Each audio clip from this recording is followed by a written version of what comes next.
Welcome to I news. Asia ఖండంలో యుద్ధ మేఘాలు కమ్ముకున్నాయి. తైవాన్ ని లక్ష్యంగా చేసుకుని చైనా తన సైనిక శక్తిని ప్రదర్శిస్తోంది. జస్టిస్ మిషన్ 2025 పేరుతో చైనా చేపట్టిన ఈ మెగా డ్రిల్స్ తైవాన్ ఉనికినే ప్రమాదంలో పడేసేలా ఉన్నాయి. చైనా యుద్ధ విమానాలు, నౌకలు తైవాన్ ని 4 వైపులా దిగ్బంధించాయి. ఈ ఉద్రిక్తతలు ఎక్కడికి దారితీస్తాయి?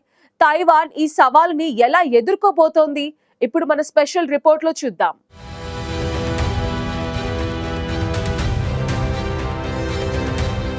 డ్రాగన్ గర్జించింది. తైవాన్ ద్వీపం చుట్టూ చైనా సైన్యం మరోసారి మారణ హోమాన్ని తలపించే విన్యాసాలకు తెరలేపింది. సోమవారం నుండి చైనా తన ఆర్మీ, నేవీ, ఎయిర్ ఫోర్స్, అత్యంత శక్తివంతమైన రాకెట్ ఫోర్స్ దళాలను రంగంలోకి దింపి జస్టిస్ మిషన్ 2025 పేరుతో భారీ కసరత్తును ప్రారంభించింది. తైవాన్ జలసంధి మొదలుకొని ఆ ద్వీపానికి ఉత్తర, నైరుతి, ఆగ్నేయ, తూర్పు దిక్కుల్లో 5 అతిపెద్ద డేంజర్ జోన్లను ఏర్పాటు చేసింది.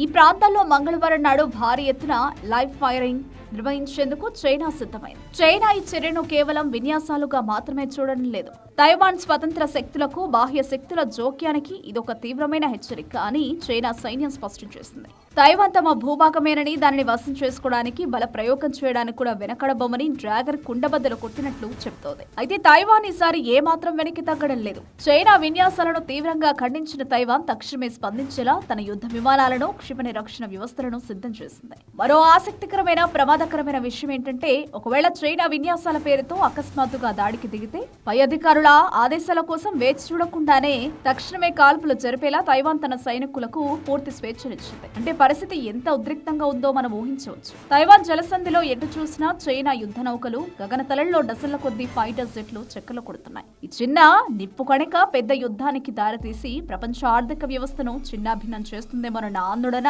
ఇప్పుడు ప్రపంచ దేశాల్లో వ్యక్తమవుతుంది. డ్రాగన్ వేస్తున్న ఈ అడుగులు శాంతికా లేక యుద్ధానికా? కాలమే సమాధానం చెప్పాలి.